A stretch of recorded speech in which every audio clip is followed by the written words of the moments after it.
Carlos Caro, abogado penalista. Doctor Caro, ¿cómo está? Muy buenas noches. ¿Qué tal, Omar? Gracias por la invitación. No, gracias a usted, doctor. Y a ver, en principio, empecemos con esto de la que es otra arista de la investigación. Todo lo de Bruno Pacheco también se va a tener que investigar. El presidente lleva ya 5 investigaciones, pero no sé cuán relevante es este dato que la Unidad de Inteligencia Financiera del SBS haya detectado estos pagos. Son 2 pagos que suman 90.000 soles de parte de los hermanos a esta empresa que termina ganando licitaciones millonarias en este gobierno y cuyo representante legal es amigo de la cuñada y además que registra visitas a Palacio de Gobierno. Y bueno, usted ya se sabe la historia, solo para contextualizarlo, pero no sé cuán importante es en la medida que hay un depósito detectado. Sí. Es un tema absolutamente relevante. Se ha abierto una causa por lavado de activos o blanqueo de capitales, precisamente porque algún banco tiene que haber hecho un reporte de operación sospechosa con rapidez y velocidad, lo que significa que el sistema está caminando mejor. Antes han pasado años para que esta cosa se conozca, como en el caso de Odebrecht, ahora ha sido más inmediato. Y la UIF lo que hace en ese contexto es emitir un informe de inteligencia financiera al Ministerio Público. Y el Ministerio Público abre una investigación por lavado, porque es absolutamente no solo inusual, sino sospechoso que digamos, personas vinculadas al gobierno, hay que entender un concepto en materia de lavado de activos, que es el personaje puesto políticamente. El personaje puesto políticamente no solo es el presidente, sino en la legislación también su esposa y el círculo de la esposa, que en este caso son los hermanos. Entonces, que un personaje puesto políticamente, transfiera dinero a empresas o a empresarios que han ganado licitaciones con el Estado es absolutamente sospechoso, ¿no? Sí, claro, porque a ver, ya, la congresista Bazán me decía más temprano, las pruebas, que quieren ver las pruebas, pero ¿qué clase de pruebas? Que un depósito a la cuenta del presidente Pedro Castillo con nombre y apellido, normalmente pues las mafias no funcionan de esa manera, ¿entiendes? Claro, pero además hay que tomar en cuenta acá de que no todo se trata de trabajar con fuente directa. También se trabaja con la llamada fuente indirecta. Recordemos el caso del señor Vizcarra, ¿no? Donde todo se construyó a raíz de la información dada por colaboradores eficaces, las empresas ICSA y Obrainsa, y a partir de ellos que fue vacado constitucionalmente, no por otro motivo. Entonces, prueba no significa una filmación, la foto. Esa es la teoría que manejaba el señor Inostroza. El señor Inostroza hizo que se emitiera, en el caso del Club Melgar, en el año 2017, una sentencia por lavado, donde prácticamente exigía y pedía para una condena por lavado que se tenga la foto, la filmación y todos los detalles del delito cometido que daba lugar al lavado. Eso es una cosa pues absolutamente irregular que vacía de contenido el delito. Entonces, cuando alguien dice, oye, ¿dónde están las pruebas ahí están.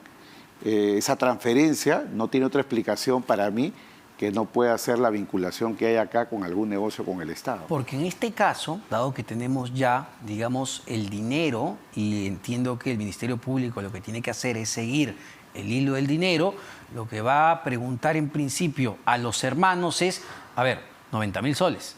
¿De dónde sacaste 90.000 soles?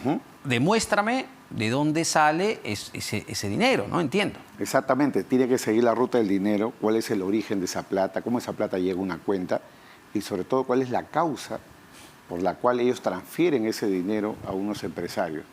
Y ahí vienen las mentiras todo el tiempo, todo el tiempo cuando pasan esas cosas, y no, que fue un préstamo, o en el caso de Pacheco que decía, claro, ¿no? Oye, entonces eran mis ahorros para pagar a mi abogado. Tuvo 2 versiones incluso. Vos ni sabías, ¿no? Sí. Entonces acá va a pasar lo mismo, van a decir que es un préstamo, que es una donación, van a inventarse algo que implica prácticamente querer tapar el sol con un dedo, ¿no? Entonces, este tipo de mentiras a nivel del Ministerio Público no funciona. Tendría que haber una explicación solvente o de pronto que simple y sencillamente se acojan a la colaboración eficaz y que digan qué cosa es lo que ha sucedido acá, porque ya lo que estamos viendo es que se está rompiendo la cadena, que esto es como un castillo de naipes, ¿no? O sea, ya cayó Pacheco por voluntad propia o cercado, voluntad propia, como se le quiera decir. Están los colaboradores, el señor Villaverde, la señora Carelín. El abogado de Silva ha dicho que tal vez se va a entregar y va a estar... En 20 días, dice. Entonces, eso puede marcar una ruta en positivo para que se descubra la verdad de lo que para la Fiscalía significa la existencia de una organización criminal. Ahora, porque, claro, no solo es el hecho de que los hermanos de la primera dama depositan un dinero a un empresario X, el dinero se deposita a un empresario que gana licitaciones millonarias a partir de este gobierno, porque antes ganaba licitaciones de 20.000, 12.000 soles. Entra Pedro Castillo y empiezan a ganar él y su hermana licitaciones de 3.8 millones de soles. Exactamente. Sino que además registra visitas a Palacio de Gobierno. Y justamente contratan supuestamente a la cuñada del presidente para que sea una suerte, digamos, de vendedora de los servicios, según ella ha dicho, de que fue a encuestar a las personas, a tomar información, claro, pero informes que no puede presentar, ¿no? Claro, y cuando me parece que fue la congresista Marta Moyano en la Comisión de Fiscalización le pregunta claramente, pero bueno, a ver, ¿usted firmó? ¿Hay algún informe que usted haya firmado? Los entregables, no hay entregables. No, que ella no los firmaba. Claro. No hay forma de demostrar absolutamente nada. Sí, lo que hace parecer, por lo menos de la perspectiva forense, que más han usado su imagen y su cercanía al presidente para tratar de gestar algún negocio que es el que la Fiscalía está investigando. Pero Omar, mira, acá hay un tema de fondo que yo creo que todos tienen que tener en el frente, porque si bien hay una serie de casos, sí. El problema para mí es que el presidente Castillo sigue ejerciendo el poder y mi perspectiva es puramente penal, o sea, yo no veo la cuestión neta política, sino la cuestión puramente jurídica. ¿Ya? El presidente Castillo en el poder es peligro procesal. Peligro procesal es que él gobierna y maneja una parte del sistema de justicia, que es la parte de la policía. Los allanamientos, las detenciones, la colaboración con el Ministerio Público. Eso es algo que sencillamente no va a existir en la medida que el señor Castillo sigue ejerciendo el poder. El ejercicio del poder y la forma en que lo está conduciendo, ahí están las declaraciones de Mariano González, entre otras, ¿no? Incluyendo Pacheco, que dice que el actual secretario es el que le dice, oye, tienes que irte, y los policías lo sacan encapuchado prácticamente para que se esconda. Claro, ese tipo de declaraciones de cualquier país civilizado significa que el funcionario público, sea quien sea, tiene que dejar el cargo. Recordemos el caso Chávarri. En el caso Chávarri, el ex fiscal de la Nación, cuando quiso cambiar a los miembros del equipo especial y se vio que tenía unas ayudas memoria en sus oficinas vinculadas a estos casos, información que era reservada o secreta, pues ¿qué hizo el Poder Judicial? El Poder Judicial dictó una medida de suspensión en funciones y el señor Chávarri seguía bajo el título de fiscal, pero ya no podía ejercer la función, porque era un peligro que sigue ejerciendo el poder. ¿Esto es posible, doctor Caro, desde el punto de vista legal? También es, digamos, una idea, una alternativa que proponen algunos abogados, me parece que el doctor Azabache y no sé si el doctor Luciano López también, pero incluso ya se está, esto todavía está a término de rumor, pero en las redes sociales se señala que la fiscal de la Nación alista pedido ante el Congreso para solicitar suspensión de Pedro Castillo, pero ¿por dónde va? ¿Por la suspensión ante el Congreso o ante el Poder Judicial? Son dos vías las que puede utilizar la Fiscalía o el Congreso, ¿no? En el ámbito judicial está el presidente Castillo. Yo lo mencionaba, de Chávarri. Yo lo mencionaba en una publicación el año pasado, de modo que para mí no es nuevo. Yo creo que en el caso de Castillo, la limitación que existe es legislativa, porque la ley dice que se puede suspender en el cargo judicialmente, que en este caso sería el juez Checkley, que se fue la investigación preparatoria, siempre y cuando se trate de un funcionario que no emane elección popular. Pero claro, entre una ley ordinaria, que es el Código Procesal Penal, y la Constitución, prima la Constitución. Y ahí ha dicho el Tribunal Constitucional, la Corte Interamericana, la Corte Suprema, que la lucha contra la corrupción es un baluarte, es un valor que emana del Estado Social y Democrático de Derecho. Por lo tanto, hay un principio constitucional que está muy por encima de esta limitación que se puso en el Código Procesal, y curiosamente yo fui parte de la Comisión del Código Procesal y nosotros dijimos en su momento hay que poner esa norma porque tampoco es que se pueda suspender así nomás a cualquier funcionario. Pero en el año 2004 no nos imaginábamos que esto iba a pasar, que íbamos a tener casos de alcaldes, presidentes regionales, o presidentes, congresistas, todos que emanan de elección popular que tengan esta limitación. Me lo decía más temprano la congresista Bazán, que no es la primera vez que se investiga a un presidente en funciones. Parece que no es así, ¿no? Que es la primera vez que se le investiga por hechos ocurridos durante su gestión, que no hay digamos, antecedentes sobre esto, ¿sí? Sí, no, efectivamente. Es la primera vez que se investiga a un presidente en funciones por actos cometidos durante su mandato. Ojo, en este caso ya hemos tenido precedentes donde se ha investigado a presidentes por hechos anteriores. A Vizcarra, por ejemplo, se le investigaba por los casos de Ix, Obraíns, etcétera. Humala tenía sus casos abiertos cuando fue militar. Exactamente, los casos previos. Por eso que cuando escuchaba era que la congresista Bazán decía, no, pero que si Keiko Fujimori hubiera ganado, su caso se hubiera suspendido. No, porque esos son hechos anteriores, el tema cócteles, hechos de la campaña del 2011, 2016. Si yo hubiera llegado a ser presidente, esos procesos hubieran seguido su curso. sin ninguna limitación, sin que se suspendan respecto de ella, porque la regla constitucional solamente aplica para delitos de función cometidos durante el mandato. Claro. Si, todo lo anterior es algo que no Y está entiendo que cubierto. esto es tan anormal, tan inusual, que el propio fiscal, Pablo Sánchez, cuando decide tomar esta decisión de abrir la investigación, lo señala claramente en su resolución. Es porque los indicios son tantos y tan fuertes que no pueden permitir que esta investigación se dé todavía cuando llegue el 2026. Exactamente, porque así como cuando hay un cadáver, la policía no espera 5 años si se trata del presidente, tiene que recoger la información fresca para ponerlo en el ejemplo, ¿no? Igual acá, cuando se investiga una licitación de acá a 5 años, la información puede haberse perdido, se puede haber ocultado, se puede haber desaparecido. Pero quería responder a tu pregunta, Sí. Omar, disculpa, el tema de la suspensión. Sí, ¿no? suspensión judicial. La suspensión judicial es una opción, Ya. juez checle. O sea, otra opción la fiscal tendría que pedirlo ante el juez. ante el juez de la investigación preparatoria, y el juez, teóricamente, es algo que no está escrito, ni está tasado, ni previsto, ni hay precedentes, el juez en teoría puede inaplicar esa parte, esa prohibición de la legislación procesal y proceder a la suspensión por imperio de la Constitución. Esa es una opción. Y le pregunto, para no salir de eso, ¿es peligroso? Yo entiendo la gravedad del asunto, pero ¿sentaría un precedente peligroso para la democracia hacia adelante? A ver, Omar, mira, yo creo que aquí hay que tener muchos aspectos en consideración. No es la primera vez que un juez inaplica una ley. De hecho, la Constitución ha establecido el llamado control desconcentrado o control difuso, en virtud del cual los jueces pueden inaplicar una ley cuando una ley atenta contra la Constitución. Ejemplos hay muchísimos, ¿no? En materia penal. Por ejemplo, cuando los tipos penales traen consigo penas muy elevadas, los jueces las han reducido, porque si la ley prevé cadena perpetua, y el juez cree que el hecho no lo merece, lo inaplica y luego hay un proceso de consulta a través de la Corte Suprema para que esto sea ratificado. Eso es lo que ha pasado precisamente con el caso de Ana Estrada, ¿no? Sí. No había una legislación, se ha aplicado la regulación y esto ha tenido que pasar por validación. Ahí tenemos un ejemplo, digamos, que atañe a un tema netamente individual. Acá estamos hablando de un tema de la democracia, un tema colectivo, un tema de la subsistencia del Estado. Entonces, desde el punto de vista argumentativo, creo que tenemos mucho para decir. La otra vía es la del Congreso. Y en el ámbito del Congreso, la ruta es otra porque ya hay otra discusión. Más allá de que se pongan de acuerdo o no, para el tema de la vacancia se requiere 87 votos. Sí. Pero para una suspensión, una inhabilitación o una destitución, y por suspensión significa sigue siendo presidente, pero te suspendo por un periodo de tiempo. La destitución significa deja de ser presidente y la inhabilitación es no puede ser funcionario, ni presidente, ni nada por un periodo de tiempo.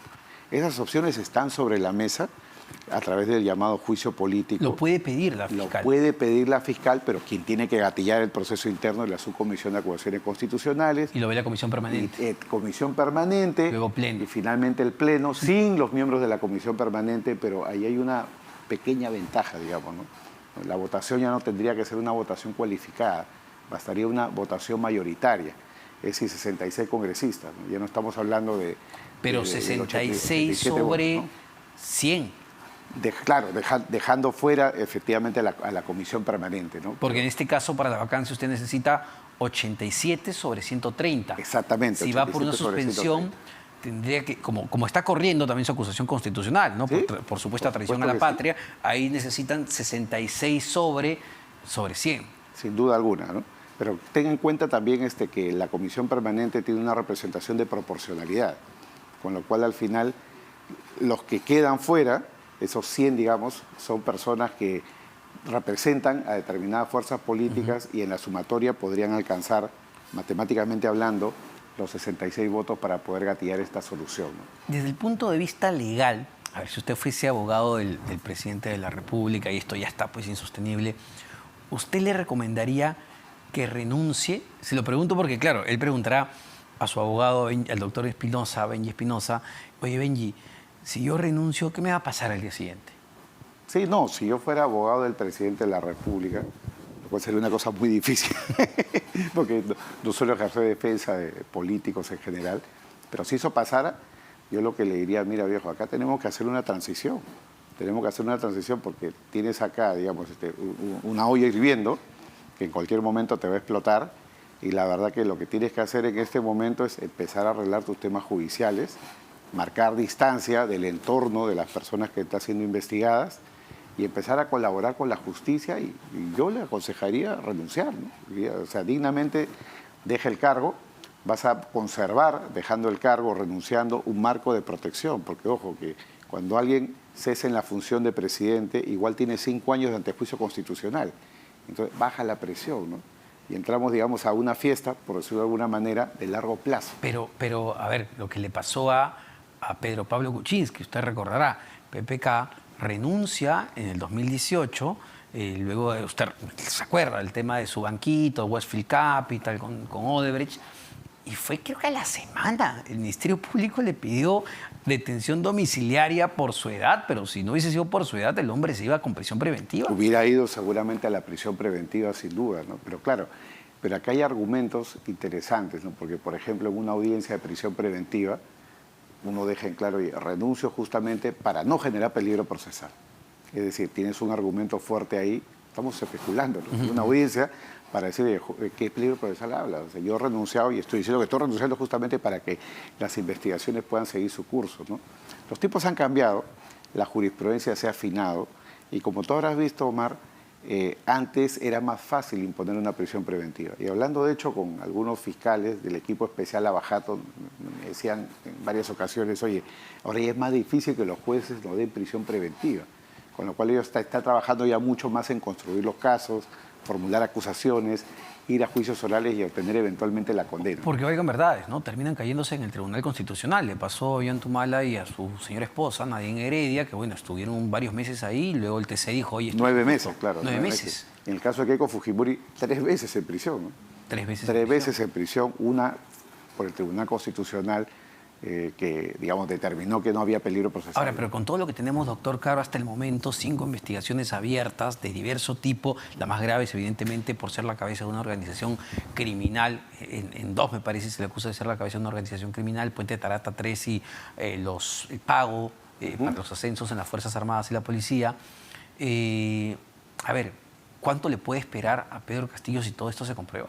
Claro, estamos hablando acá de delitos cuyas penas se pueden sumar, porque son delitos independientes y cuando hay concurso real de delitos, como decimos los penalistas, las penas se suman, pero con un límite, ¿no?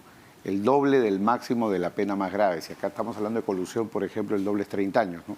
Entonces, no podría superar, digamos, la pena de 30. Y si es lavado de activos, dependiendo si hay algún agravante, no puede superar el doble. Por ejemplo, si el máximo es 20, no puede superar los 40, pero hay un límite de 35. En cualquier caso, el tope máximo es 35 años. Es decir, estamos hablando de poco. Recordemos que, por ejemplo, la señora Fujimori, sí, sin estar en el poder, sin haber ejercido la presidencia, su acusación es de 30 años por caso de lavado de activos. Y estamos hablando de hechos focalizados en gastos de campaña.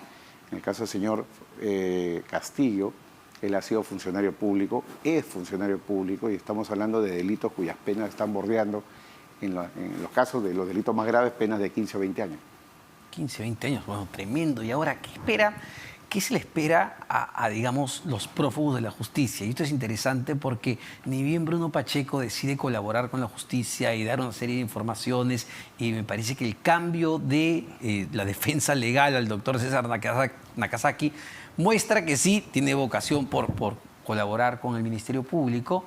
De inmediato el abogado de Juan Silva ha salido a los medios a decir, oye, mi defendido también se va a entregar. ¿Esto es reacción inmediata? Pero esa es la única opción, Omar. O sea, ya los abogados no defendemos solamente causas de inocencia, sino también causas de culpabilidad. Y el arte del abogado está en negociar con el Ministerio Público dentro del marco legal. Ojo, cuando sale de negociar, claro. No me refiero a negociar, sino me refiero a que la ley permite negociar con la Fiscalía una entrega de información a cambio, digamos, de algún beneficio, como en este caso Pacheco, que lo ha logrado a los pocos días con una domiciliaria, ¿no? Eso es algo, digamos, que forma parte ya del arte de la abogacía, y yo creo que en el caso del señor Silva eso es lo que tendría que hacer, porque seguramente, pienso yo, ¿no? Lo más probable es que ahorita está prófugo, sin protección, sin plata, desconectado, seguramente con la salud disminuida. Entonces, lo mejor es que se entregue, colabore con la justicia, porque finalmente no hay lealtades que valgan cuando de por medio está tu propia libertad, ¿no? Y cuando el abogado, Alfredo Yalán, si no me equivoco, es el abogado del señor Silva, nos dice ayer, voy a conversar con la fiscal de la Nación, tenemos voluntad, es decir, ¿es el proceso natural que la defensa se acerca a los fiscales a tratar de coordinar la entrega? Es el proceso natural, pero no debería de decirlo. Si yo fuera el abogado, no lo diría jamás. Haría como lo estaba haciendo el doctor Nakazaki, un abogado con mucha experiencia, ir y hacer el acuerdo, digamos, de forma reservada, ¿no? Porque de pronto lo ven entrando a la fiscalía, ya está, ¿qué negoció? ¿Qué dijo? No, Claro. hay que mantener esto en reserva hasta que haya un resultado, ¿no? O también, porque lo hemos visto, quizá es una amenaza hacia sus protectores, ¿no? Es decir, oye, necesito más protección o me entrego. Sí, pero ahora la pregunta es qué protección le puede dar el señor Castillo a estas alturas. No ha podido proteger a Pacheco, que ha trabajado en su oficina, Claro. ha trabajado en su despacho, que es su amigo desde hace bastantes años. Veo difícil de que en este momento pueda haber alguna protección relevante para el señor Silva. Y de los tres prófugos de la justicia, ¿cuál considera que es el más valioso para llegar a la verdad, a lo que entiendo quiere probar el Ministerio Público, que hay una organización criminal enquistada en el Estado? ¿Bruno Pacheco, Juan Silva o Fray Vázquez Castillo? A ver, desde mi punto de vista, ya Pacheco es un eslabón central, porque él no solamente ha visto cuestiones propias de un ministerio, sino en general durante el corto tiempo que él ha ejercido la secretaría. Pero en el caso del señor Silva también tenemos ahí una fuente importante, porque el sector que maneja prácticamente más dinero para licitaciones públicas, licitaciones que podríamos decir son millonarias, es Provías, es decir, el Ministerio de Transportes y Comunicaciones. Mientras que en otros sectores estamos en licitaciones de 5 millones o 10 millones, ahí pueden haber licitaciones de 500 millones, Sí, claro. 1.000 millones de soles. Es decir, estamos hablando de presupuestos altísimos a nivel de lo que es el gobierno, y ese es, digamos, uno de los ministerios más apetecibles, y especialmente el cargo, no ser jefe de Provías. Y curiosamente es uno de los ministerios donde más han acudido los congresistas de la República. Por eso ya tratando de mezclar el tema legal con el político. Ahora Bruno Pacheco dice que no eran 5, sino que eran 12 los famosos niños, ¿no? Estos congresistas que jugaban en pared con el presidente y visitaban a Juan Silva y otros ministros. Y uno dice, claro, si tienen, digamos ahí, investigaciones legales pendientes, es totalmente entendible que desde el Congreso de la República un grupo de parlamentarios no quieran que Castillo caiga. Por supuesto, ¿no? Para ellos es una cosa que puede ser contradictoria incluso respecto a sus intereses, ¿no? Esta caja apetecible, que es el Ministerio de Transportes y Provías en particular, es lo que ha dado fruto al llamado Club de la Construcción. Claro. Ese Club de la Construcción existe hace más de 20 años, ¿no? Sí. La Solo Fiscalía cambian los investigando, actores. Exactamente, cambian los personajes, cambian las fichas, pero finalmente son las mismas empresas, los mismos interesados, los que están ahí alrededor. Que hoy día son los chinos, que mañana son los ingleses, que pasado son los españoles o los peruanos, o mezcla de todos. Pero todos están ahí dando vueltas y siempre está el tema del lobby, ¿no? El congresista que va, el congresista que pide, No grita. etcétera. Exactamente. Llevando al alcalde. Exactamente, ¿no? Que no es nuevo tampoco. Claro. Y lo hacen tan descuidadamente que dejan huella, porque dejan el registro de ingresos, las llamadas telefónicas, dejan una tarjeta, porque sienten que el poder los protege, ¿no? Y ahí Juan Silva, por eso, claro, Bruno Pacheco es importante, ha sido clave el número 2 en Palacio de Gobierno, pero Juan Silva ha estado hasta 7 meses, el Congreso a regañadientas, valgan verdades, termina intentando censurarlo porque finalmente renuncia, pero es quien de hablar podría implicar a muchos más políticos. Exactamente, justamente porque yo creo que él ha manejado potencialmente los negocios más grandes que en su corto periodo, porque estamos hablando de un año de gestión presidencial, no estamos hablando de 5 años, 6 años, estamos hablando de un año de gestión presidencial. Y la verdad que el nivel de degradación que ha habido ha sido absolutamente acelerado, ¿no? A nivel de lo que es la función pública y especialmente la función ministerial, porque el señor Juan Silva, desde el punto de vista legal, constitucional, el llamado a proteger de que estos presupuestos públicos se desenvuelvan, digamos, conforme a la legalidad. Ahora, solo para terminar, doctor Caro, en el caso de los ascensos, ya Bruno Pacheco también ha señalado, según versiones periodísticas, que se tratarían de 10 oficiales, coroneles que pagaron para ascender a generales de la policía. Incluso hay una lista a puño y letra, entendemos, del presidente Pedro Castillo. La estrategia fiscal debería ser apretar a estos oficiales para que alguno delate.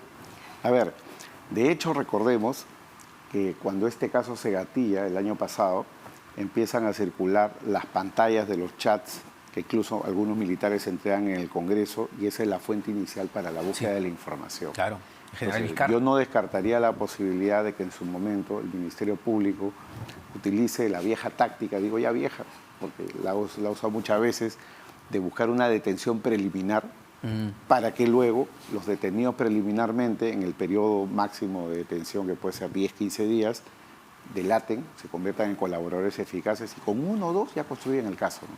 Aunque los demás nieguen y digan que no pasó nada, pero, Claro.